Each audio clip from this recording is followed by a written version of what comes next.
I'm Hannah Preston, 28, marketing coordinator in Austin, Texas. I write ad copy for brands that pretend they're your best friend while they're selling you cereal. Irony's not lost on me. I've been with my boyfriend Logan Hayes, 25, for about 8 months. He works as a social media specialist for a startup. Charismatic, quick with a joke, always has a ring light ready. When we first met, it felt like stepping into someone else's highlight reel. Rooftop bars, food trucks, late night drives with his playlists humming through the speakers. And then there's her, Danielle Stone, 27, his best friend from college. Civil engineer, hotshot job at a downtown firm, the kind of woman who walks into a bar and makes everyone else check their posture. They went to UT together. They have stories about sneaking into the stadium, cramming for finals, getting drunk on someone's apartment balcony while the cops circled the block. Whenever Logan talked about his college years, Danielle's name was the one that showed up like a chorus. At first, I tried to be cool about it. You're supposed to, right? Be the chill girlfriend who doesn't get weird about female friends. So I laughed through the inside jokes that left me out. The way he'd throw an arm around her shoulders in group photos, the late-night FaceTime calls where he'd step into the hallway and say, "It's just Danny, I'll be quick," and then be gone for 40 minutes. "Relax," he'd say. "She's like a sister to me. I don't have a brother, but if I did, I'm pretty sure I wouldn't sit in his lap at parties." Which brings us to last weekend. There was this house party in East Austin, big mix of their old college crew and some of Logan's work friends. I was supposed to go, but my agency decided to push a campaign launch to Monday, which meant last-minute chaos and me chained to my laptop. Logan kissed my forehead before he left. "I'll send you videos," he said. "You'll feel like you were there." I told him to have fun and text me when he got home safe. We were fine. Or at least I thought we were. Sunday morning, I staggered out of bed, made coffee, and opened Facebook while the kettle whistled. Logan had already tagged me in a few photos the night before. Group shots, blurry selfies, people dancing in colored lights. They looked like every other party I've ever been to. Then I scrolled one photo too far and the world went quiet. There she was, Danielle, sitting sideways in Logan's lap on some sagging gray couch. His arms were wrapped around her waist like a seatbelt, her legs draped across his thigh like she belonged there. She was leaning back into his chest, head tilted, laughing at something out of frame. His face was inches from her neck, like he'd just whispered into her ear. They looked comfortable, too comfortable, like this wasn't a joke or a dare, but a position they'd practiced. The caption read, "Best friends forever." And then, because the universe is cruel, I saw the first comment. "Always my favorite seat warmer, Danielle." My thumb trembled over the screen. I could hear the kettle whistling angrily behind me, but I couldn't move. My stomach flipped over.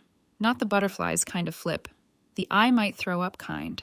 I zoomed in on the photo, like maybe I'd see some context I'd missed in the smaller version.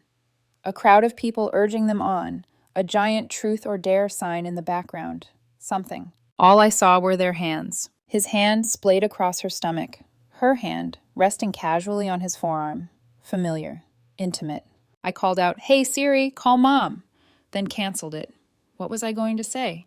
"Good morning. My boyfriend's best friend is sitting in his lap and the internet thinks they're cute. What do I do?" Instead, I did the next best thing. I walked down the hall and knocked on my roommate's door. "Come in," Jess mumbled. She was half buried in blankets, mascara smudged under her eyes. I sat on the edge of her bed and handed her my phone. "Logan posted party pics," I said. "Look at this." Her brows pinched as she swiped. Group shot.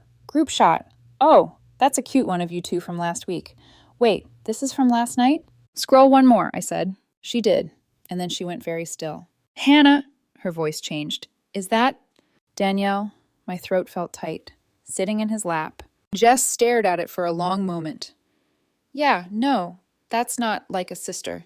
I wanted her to tell me I was overreacting, that this was just how their friend group behaved, that Austin is laid back and touchy and this was normal. Instead, she said, "If my boyfriend posted a picture like this with another girl, I'd set his car on fire." We laughed, but mine came out more like a gasp. My heart was pounding so hard I could feel it in my fingertips. I backed out of the room and sank onto the couch, the photo still bright on my screen. I opened the comments. "Get a room already." "When's the wedding?" Danny finally making her move. "Y'all are disgustingly cute." We all knew this was coming. Every single comment read like they were a couple, and the world had just been waiting for them to admit it. I scrolled, hoping for something different. Maybe a, haha, Logan's girlfriend is going to kill you. Something that acknowledged my existence. Nothing. Not one mention of me. My finger hovered over the call button for a solid minute before I finally pressed it. The phone rang twice. Hannah? His voice came through, bright, like he'd just woken up in a rom-com. Hey, babe. Hey, I tried to sound casual and failed. Saw the party photos. Looks like you had fun. Yeah, it was a good time. You'd have loved the DJ. Sorry you had to work. I stared at the photo again, at the way Danielle's hair brushed his jawline. That picture of you and Danny, though. That seemed a little much, don't you think? There was a pause, a long one. What do you mean? He asked, but I could hear his tone shift. Defensive, cautious. I mean Danielle sitting in your lap, your arms around her, the caption, the comments. How do you think it looks? He exhaled sharply. Hannah, seriously? We were just goofing around. It's a stupid party photo. Would you be okay with me posting a photo like this on some guy's lap? I asked quietly. With him calling me his favorite seat warmer? Another pause. I pictured him rubbing his forehead, the way he does when he's annoyed. You're being ridiculous, he said finally. We've been friends for 8 years. You've known me for 8 months. You can't expect me to change how I act with my best friend because you're insecure. Insecure. The word hit like a slap. This isn't about me trying to control you, I said. I could hear my voice wobble and hated it. It's about basic respect. That photo crosses a line when you're in a relationship. Oh my God, he groaned. You are seriously analyzing Facebook comments now? Hannah, this is exactly the kind of possessive behavior that pushes people away. My chest tightened. So I'm possessive because I don't want my boyfriend to look like he's in a soft launch with another woman? You're twisting everything I do into something it's not, he snapped. Danielle is important to me. If you can't handle that, maybe you're not mature enough for this. I stared at the phone, stunned. Somewhere between his words, I felt something inside me crack. Logan, I said, forcing myself to breathe. Everyone commenting on that photo thinks you two are together. If strangers on the internet can see the romantic undertones, maybe we should talk about why. If you don't trust me, he said, voice suddenly cold, then why are we even in this relationship? My hand shook. I'm trying to maintain trust. That's why I'm bringing it up instead of pretending it doesn't bother me. You're not trying to maintain anything, he said. You're trying to police my friendships. I'm not going to justify every hug or inside joke. I won't live like that. Silence stretched between us, thick and suffocating. So what are you saying? I whispered. I'm saying, he replied, either you trust me or you don't. And if you don't, then maybe we should end this now, before it gets uglier. There it was, the ultimatum. Not, I'm sorry I hurt you. Not, I understand why that photo looks bad. Just, you're the problem. Fix it or lose me. I swallowed hard. Okay, I said. If you're so sure I'm imagining things, then you won't mind if I look at how everyone else is interpreting that photo. What are you talking about? Nothing, I lied. Enjoy your Sunday, Logan. I hung up before my voice broke, then opened the Facebook post again. One by one, I started taking screenshots. Every comment, every joke about them finally becoming a couple, every teasing, we knew this would happen. My thumb moved automatically, but my brain was somewhere else, watching our relationship from the outside for the first time. Because if I was really as crazy and possessive as he said, why did everyone else see exactly what I saw? I saved the last screenshot and stared at the blue gallery folder on my phone. Finally, I whispered to myself, okay, if it's just my insecurity, the receipts will prove it. Except deep down in the pit of my stomach, I already knew. They weren't going to prove I was wrong. They were going to prove I was right. The first thing I did after hanging up on Logan wasn't cry. I wish I could say I broke down dramatically by the window while rain streaked down the glass. But this is Austin. It was sunny, my AC was struggling, and I just sat there on my couch, staring at the screenshots folder like it was some kind of cursed relic. All those comments. Finally, we knew this would happen. Cutest couple ever. None of them knew my name. I told myself I'd give it space. Let a day or two pass. Maybe, with some time, the knot in my chest would loosen, and I'd be able to tell myself I'd overreacted, that I'd been hormonal, dramatic, something fixable. By Monday morning, the knot was still there. It had just moved lower, settled into my stomach like a stone. At 8:12 a.m., my phone buzzed. Logan, good morning, babe. Hope you crush it at work today. Love you. Like nothing had happened. Like he hadn't basically implied I was childish and insecure for expecting my boyfriend not to be a prop in another woman's soft launch. My thumbs hovered over the keyboard. I typed, "We need to talk more about this," then deleted it. typed, "That photo really hurt me," deleted that too. In the end, I sent, "Me, morning, you too." Neutral, polite, the kind of message you send your manager, not your boyfriend. At lunch, Jess glanced at my phone where it lay between our takeout containers. "Everything okay?" she asked. "Depends what your definition of okay is." I nudged it away with my knuckle. He texted like we didn't have an argument at all. She chewed slowly. "That's not a great sign." "I know." I picked at my salad, appetite gone. But part of me thinks maybe I'm making this bigger than it is. People are touchy. They drink. They do stupid poses for pictures. "Hannah, sober people don't sit like that either." "I know, I press my lips together. I don't want to be that girlfriend, the one everyone calls crazy behind her back because she doesn't let her boyfriend have female friends." Jess put down her fork. Wanting your boyfriend not to post photos where he looks like he's in a relationship with someone else isn't crazy. It's basic. I wanted to believe her. I really did. But Logan's words kept replaying. 8 years versus 8 months. Like my discomfort weighed less than his nostalgia. I told myself, just watch. Maybe he'll pull away from Danielle a bit. Maybe this scared him enough to set some boundaries.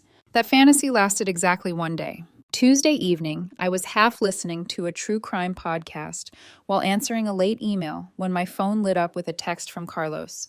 He's one of those peripheral friends. You see each other at parties, follow each other on Instagram, occasionally swap jokes in group chats. Carlos: "Hey, random question. You and Logan good?"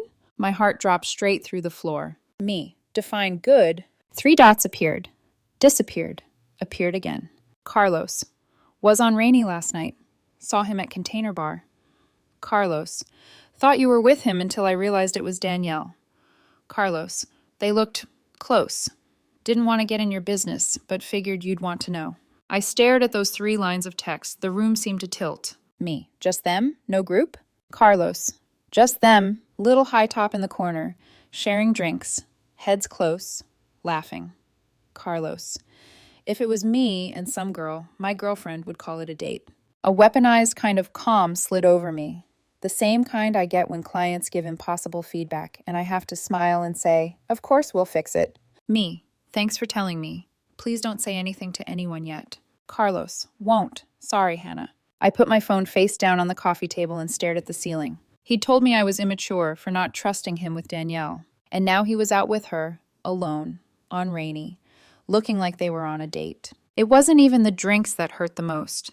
It was how predictable it was, how neatly he'd slotted himself into the script I'd been trying so hard not to believe. I sat up, pulled my phone back toward me, and opened our text thread. If I confronted him now, he'd say I was spying, that I had people watching him, like I was some jealous detective. And he'd twist this into another lecture about trust. So I decided to do what I do best. I ran a test. At 9:03 p.m., I typed, "Me, hey you, what are you up to tonight?" He responded at 10:11 p.m. "Logan, just got home from dinner with the guys. I'm wiped. Going to crash early. Talk tomorrow?" Dinner with the guys. My chest burned, but my hands were ice cold. Me, sleep well. I threw the phone onto the couch like it had shocked me and walked into the kitchen, out of breath. I wasn't sure if I wanted to scream or laugh or smash something. Instead, I opened Instagram. Logan hadn't posted anything new. Danielle's story, though, was a different story. I tapped. There she was at some trendy downtown place, low lighting and exposed brick. Boomerang of a cocktail clinking against another glass just out of frame. A slow pan over a table covered in plates. In the edge of one shot, a familiar hand reached forward for a fry. In the reflection of a window behind her, a tall figure leaned in. Brown hair I'd run my fingers through 100 times. She'd been careful, deliberate about angles, but my brain still filled in the missing pieces with painful clarity. They weren't a group, they were a pair. I sat with that knowledge, alone in my dim living room, the glow from the TV painting shadows on the walls. By Wednesday, I couldn't focus on anything at work. I reread the same email 3 times without absorbing a word. During a meeting, my manager had to repeat a question about analytics because I'd been staring at a chart while replaying the phrase dinner with the guys in my head on a loop. At 11:27 a.m., I opened a blank document and typed, "This is not all in your head." I stared at it, then minimized the window before anyone could walk past my desk. By Thursday morning, my skin felt too tight for my body.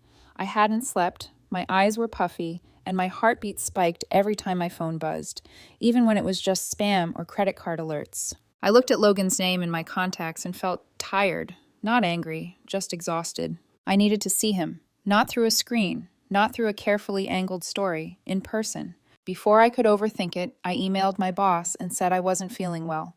Then I drove across town to Logan's apartment, stopping only to pick up his favorite coffee from the shop on South Lamar. It was almost muscle memory at that point. How many times had I done this to surprise him, to be sweet? The whole way there, my brain ran two competing narrations. One voice whispered, maybe he'll have a reasonable explanation. Maybe they ran into each other. Maybe it really was just friendly. The other voice, the one that sounded like my therapist, said, and maybe you already know the truth. You're just scared to say it out loud. By the time I reached his building, my hands were shaking so hard I nearly dropped the coffee carrier. I climbed the stairs and knocked. He opened the door in sweatpants and a t-shirt, hair messy, like he'd just rolled out of bed. For a second, he looked genuinely happy to see me. Hannah, he said, surprised. What are you? I thought you had work. I called in sick. I held up the drinks. Brought coffee. He stepped aside to let me in, but his eyes flickered behind me, like he was reassuring himself no one else was there. His apartment looked the same. Couch, TV, the stupid neon sign he thought was ironic. Candles burned on the coffee table. His laptop was open on the kitchen counter, notifications popping silently in the corner. One of them, a little gray banner, flashed a profile picture I recognized immediately. Danielle. I didn't move closer, but I could see enough to know it was a chat window. Slack. Her name followed by a snippet of text before the notification faded. Logan noticed my glance and reached over, snapping the laptop shut a little too quickly.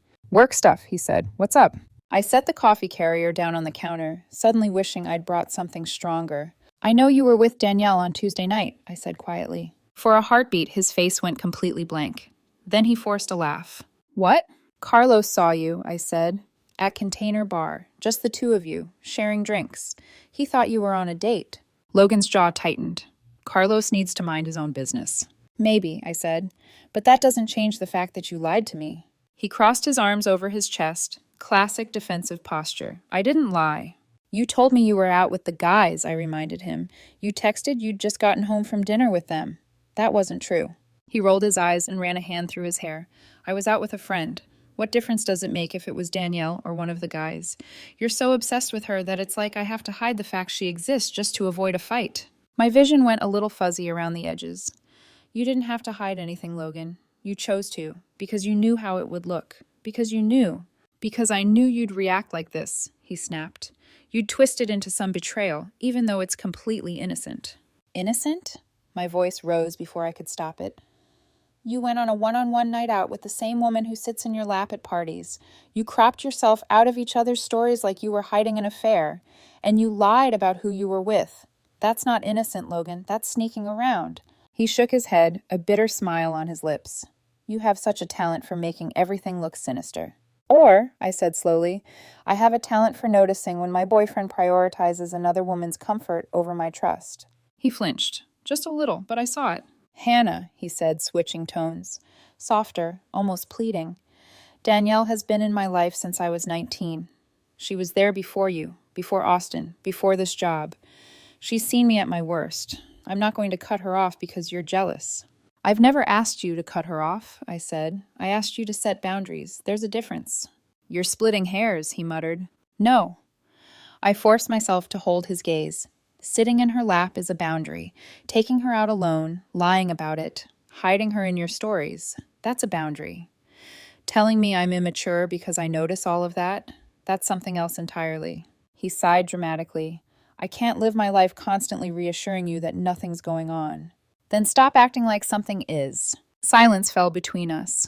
In that quiet, I realized how exhausted I was, not from this one argument, but from the accumulation of all the tiny compromises I'd made around Danielle, laughing off comments, swallowing discomfort, pretending it was fine. He stared at me, jaw clenched. I think you should leave, he said finally. The words hit harder than I expected. I actually rocked back a little. Are you serious? I'm not going to stand here and be accused of cheating because you can't handle me having a close female friend, he said. I'm done defending every interaction. Either you trust me or you don't, and it's pretty clear you don't. Something inside me went very, very still. I don't, I said. The admission surprised me with how calm it sounded. You're right. I don't trust you. His mouth opened, ready for a fight, but I kept going. And not because you have a female friend, I said. Because you lie. Because you hide things. Because you tell me my feelings are immaturity instead of listening to why I have them. We stood there, facing each other in his kitchen, the coffee between us growing cold. For a moment, I thought he might reach for me. Apologize. Say we'd figure it out. He didn't. Then maybe this isn't working, he said. I nodded slowly. The words should have crushed me. Instead, they landed like confirmation of something I'd already known. Maybe it's not, I replied. I picked up my keys, left the untouched coffee on his counter, and walked to the door. My hand rested on the handle for a second as my chest squeezed. Without turning around, I said, For what it's worth, I really did want to trust you. He didn't answer. The hallway outside his apartment felt colder than it should have. As the door clicked shut behind me, I waited for the tears to come, for the panic to rush in. They didn't. What came instead was air. Not joy, not relief exactly, just this slow, quiet loosening in my chest, like I'd been holding my breath for months and finally exhaled. As I walked back to my car, one thought settled in, heavy and unshakable. If losing a relationship feels this much like getting my lungs back, maybe it was suffocating me more than I wanted to admit. I thought walking out of Logan's apartment would be the end of it. A clean break, a quiet unraveling. But endings, real ones, are rarely clean. They're loud, messy, and usually involve Facebook. I spent Friday trying to distract myself. I reorganized my spice cabinet. I vacuumed the ceiling fan blades. I considered adopting a dog, Googled best dogs for apartments, panicked at the responsibility, and closed the tab immediately. By 7 p.m., I was curled on the couch watching a comfort show when my phone exploded. Buzzing nonstop with texts, notifications, missed calls, Jess came rushing out of her room. What did you post? She demanded. Nothing, I said, confused. Why? Because your phone sounds like a fire alarm. I unlocked it. And there it was. Logan's Facebook post. A long block of text. 3 paragraphs. A small essay, really. And the moment I started reading, my stomach twisted into a fist. Sometimes you realize the person you're with isn't who you thought they were. I won't name names, but I spent months being belittled, controlled, and accused of things I never did. No one deserves to be punished for maintaining close friendships. Toxic jealousy is real, and I'm finally choosing myself. My hands shook. Jess leaned over my shoulder. Oh, hell no. She grabbed the phone before I could even react. He's painting you as the villain, she said. He's making it look like you were some psycho girlfriend while he was just innocently living his life. And the comments, oh God, the comments. King behavior. Proud of you for getting out of that toxic mess. Jealous women are the worst. She never deserved you anyway. So glad you escaped. My heart thudded violently. But then, wedged between those supportive cheerleaders, were the cracks. The people who actually knew him, knew them. A girl from their college friend group commented, Logan, we all saw how you and Danielle acted together. Even when you were both dating other people, it wasn't exactly innocent. Another, that photo from last weekend was crossing a line. I love you, dude, but she had a right to feel upset. Then, Emma, Danielle's roommate. Her comment, maybe if you'd been honest about your feelings instead of leading people on, this wouldn't have blown up. And the kicker? Logan replying immediately. Not the time or place, Emma. But it was too late. Hundreds of people had already seen it. I screenshotted everything with a numb kind of efficiency. Jess read over my shoulder and whispered, He's spiraling. He's trying to rewrite the breakup before anyone can question him. My throat tightened. I don't understand why he's doing this. Why make me look like the monster? Jess gave me a long look. Because people who feel guilty always need a villain. If they don't have one, they create one. And that was when my phone buzzed again. Logan, can we talk? Radio coffee, tomorrow at 2. I stared at the message for a full minute. Jess groaned. Oh no, he wants a PR meeting. A what? You know, she said, a spin control session. He's trying to control the narrative. He didn't expect Emma or those friends to call him out. I swallowed. Should I go? Jess hesitated. Do you want closure? I exhaled shakily. I want answers. Then go, she said. But don't let him rewrite reality in front of you. Saturday, 2 p.m. Radio coffee was crowded. The usual hum of espresso machines and clinking cups. Logan was already at a corner table, 2 iced coffees in front of him. Mine, of course. He'd remembered my order, which somehow made everything worse. He looked nervous, tired, like he hadn't slept. His knee bounced under the table as I approached. "Hannah," he said, standing up halfway. "Thanks for coming." I sat down without touching the drink. "Why did you make that Facebook post?" He ran a hand through his hair. "I was upset and angry, and I said things I didn't mean." "Which part?" I asked. "The part where you said I was controlling? Or the part where you implied I was emotionally abusive?" He winced. "All of it, okay? I shouldn't have posted anything. I felt cornered." "Cornered how?" My voice stayed calm, even though my pulse hammered under my skin. He stared at the table. "You acted like I did something horrible, like I cheated." "Did you?" His head snapped up. "No, Jesus, Hannah, I didn't cheat." I tilted my head. "Emotionally?" "I told you," he said, voice rising. "Danielle and I are just friends." I slid my phone across the table. The screenshot of Emma's comment glowed between us. He stared at it. His Adam's apple bobbed. "Logan," I said quietly, "are you in love with her?" Silence. He blinked once, twice, then exhaled through his nose, shoulders dropping. "It's complicated," he whispered. "No," I said. "It's simple, yes or no." He looked away. When he spoke again, his voice cracked. "There's always been something there, a tension, a connection." I closed my eyes even though I'd expected it. "But I chose you," he rushed. "I tried to move on. I thought if I committed to someone else, the feelings would fade." I opened my eyes. "You chose me as a distraction," I corrected, "not as a partner." He flinched. "I wanted to make it work," he said weakly. "I really did." I pushed the coffee away. "You used me to get over her, and when she became available again, you blamed me for noticing." He reached across the table, but I pulled my hand back. "Hannah, please, I'll set boundaries. I'll fix things. Logan," I said softly, "you had 8 months to set boundaries." He swallowed hard. "And you didn't," I continued, "not once." He opened his mouth, but nothing came out. Finally, he whispered, "I don't want to lose you." "You already did." I stood. He stood too, desperation rising in his eyes. "Hannah." "We're not good together," I said, voice steady. "Good relationships don't require someone to sacrifice their self-respect." He didn't move, just stared at me with something like regret, or maybe fear of losing his backup plan. I walked out. This time I didn't look back. That night, I was at home watching Sunday Night Football with Jess when my phone buzzed again. It was another screenshot. From Jessica, my friend, not my roommate. Logan's new Instagram story. Danielle, rooftop bar. The caption. "Sometimes the best relationships start as friendships." My stomach dropped. Then the image shifted. My friend had slid to the next post. Logan, smiling across the table at Danielle, candlelight between them. They weren't hiding anything anymore. In 48 hours, he went from, "Please don't go, I can fix this," to soft launching his real relationship. I stared at the photos until my vision blurred, until I couldn't tell whether the shaking in my hands was heartbreak or relief. Probably both. Because this time, the truth wasn't hiding in reflections or cropped edges. It was standing right in front of me. I thought I'd already hit rock bottom. Turns out I was just on a landing between floors. Monday afternoon, my phone buzzed. Carlos again. The same friend who accidentally blew up Logan's lie about Rainy Street.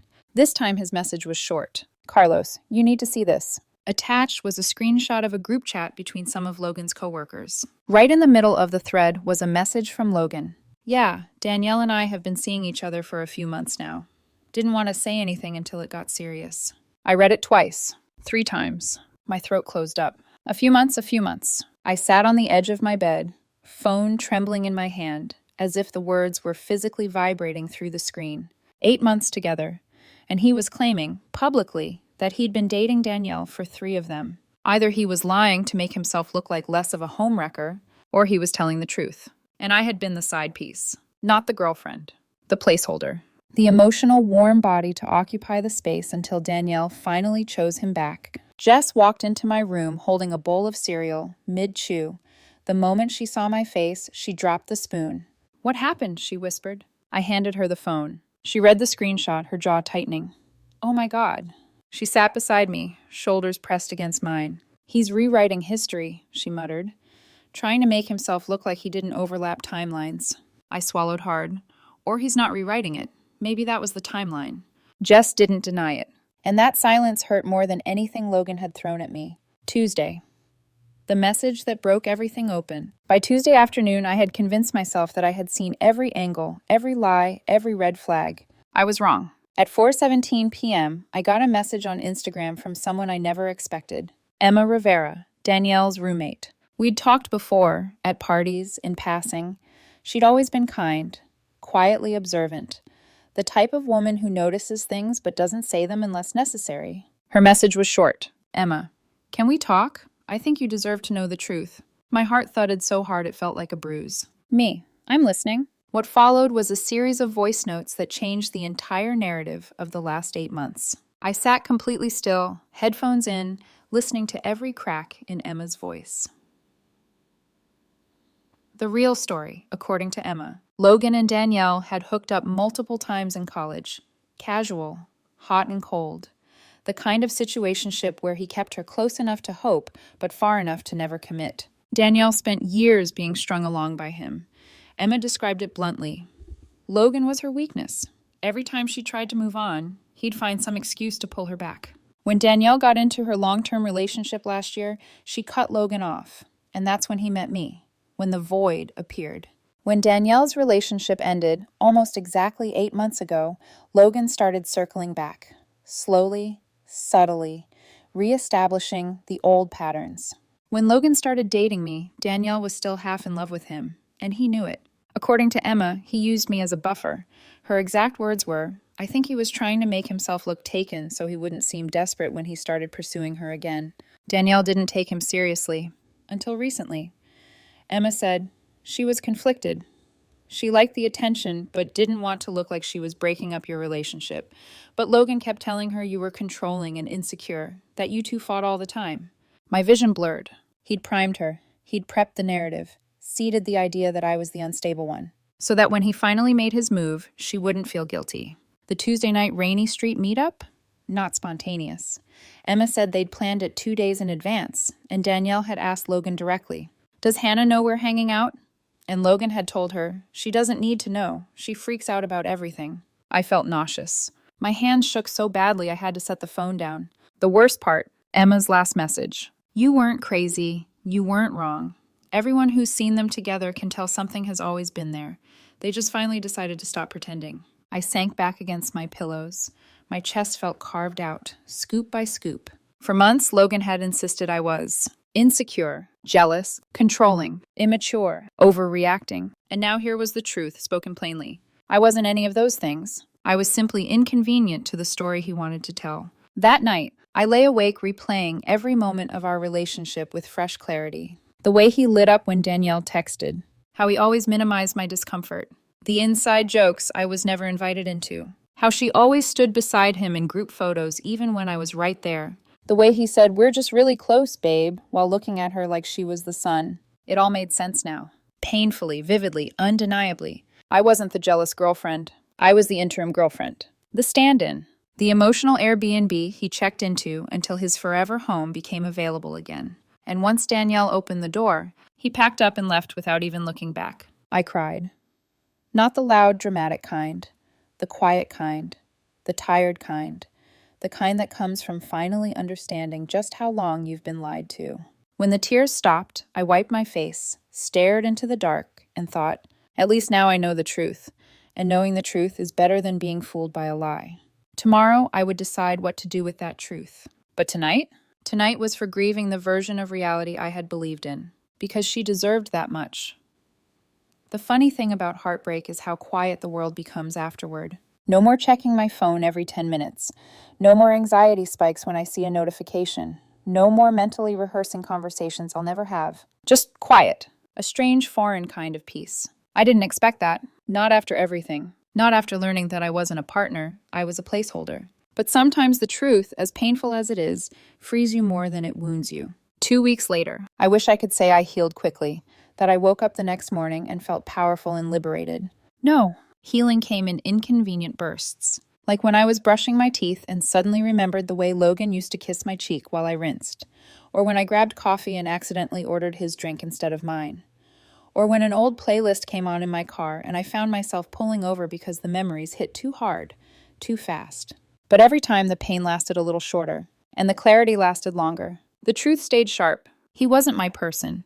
He was the distraction that kept me from meeting mine. Their official hard launch. The morning I woke up without thinking about Logan was the same morning my friend Jessica sent me another screenshot. It was Danielle's Instagram. A soft-lit, perfectly curated photo of her and Logan sitting across from each other, hands almost touching on the table. Her caption, "Love finds you when it's meant to." I didn't cry. I didn't shake. I didn't break. I just stared at the photo and exhaled slowly. Jess texted, "Jess, you okay?" Me. Surprisingly, yes. The likes were climbing fast. Mutual friends, old college acquaintances, people who had commented on our breakup. And of course, the comments. Finally. We've been rooting for this for years. Knew y'all would end up together. This makes sense. I used to fear comments like that. Now they just confirmed what I'd already learned. I wasn't imagining any of it. The entire friend group saw what Logan refused to admit. They were never just friends. Not in college, not during my relationship, not ever. And then, the final knife twist that didn't cut. 3 days after the hard launch, I got a text from Carlos again. Carlos. So Logan's been telling people y'all broke up months ago. I stared at my screen. Me. Let me guess. 3 months? Carlos. Yep. He said you guys were basically over back then, and he just didn't know how to end it. I smiled. A genuine, almost amused smile. It was the most predictable thing Logan had ever done. Rewrite the past to make himself look innocent. Adjust the timeline so his overlap with Danielle looked like fate instead of betrayal. But something had changed inside me. That kind of manipulation no longer hurt. It just confirmed I'd gotten out in time. The message that closed the door for good. On Thursday evening, Emma messaged me again. Emma, just wanted you to know, Danielle and Logan are already arguing about trust. Apparently he still texts other girls, and she's freaking out. I let out a long breath. Not satisfaction, not karma, just recognition. Because people don't magically become trustworthy once they get what they want. Patterns don't vanish. They follow people like shadows. And Logan's shadow was long. I typed back. Me. Thank you for letting me know. Me. But honestly, I hope they work it out. For both their sakes. I meant it. Some stories we walk away from. Some stories we simply stop trying to salvage. My life now. I started therapy. Real therapy. Not the kind where my friends tell me to dump him and drink wine. My therapist, a woman in her 50s with soft eyes and a sharper mind than most military analysts, said something that stuck with me. People who lie don't want to be trusted. They want to be believed. Logan didn't want trust. He wanted obedience. He wanted reassurance that his behavior was normal, even when it crossed every boundary imaginable. He wanted validation that the way he treated me wasn't damaging, even when it was. He wanted me to agree with his story, not see the truth. And I had spent months trying, desperately, to believe him instead of myself. Never again. The new guy who isn't actually a storyline. I didn't go looking for anyone. I wasn't ready. But life has a funny way of putting gentle people in your path when you've survived harsh ones. There's someone now, someone slow, steady, honest. He doesn't play games with female best friends or weaponize the word insecure. He shows me his phone screen without flinching, replies without disappearing for hours, never crops anyone out of stories, never hides where he is, never makes me convince him that my discomfort is valid. He makes me realize something I didn't expect. Trust shouldn't be a negotiation. It should be a natural outcome, a quiet place you can rest in. And for the first time in months, I feel rested. The lesson I want someone else to hear. If you're listening to this, if you're reading these words because you're in a situation that feels eerily familiar, then hear me clearly. You are not crazy. You are not dramatic. You are not insecure. Your intuition is not an overreaction. It is a warning. People who have nothing to hide don't get defensive about transparency. People with healthy boundaries don't punish you for needing them. People who love you don't let someone else sit in their lap and call you immature for noticing. So trust your gut, especially when someone is working overtime to convince you not to. Closing thought. I thought losing Logan would break me. Instead, losing him made room for me to find myself again. And that version of me? She sees clearly now. She listens to her intuition. She chooses peace over chaos, respect over excuses, transparency over charm, and herself, always herself, over someone who treats her like a placeholder. Because the right person won't make you beg for the bare minimum. They'll make you feel chosen without needing to earn it. And God, it hurt.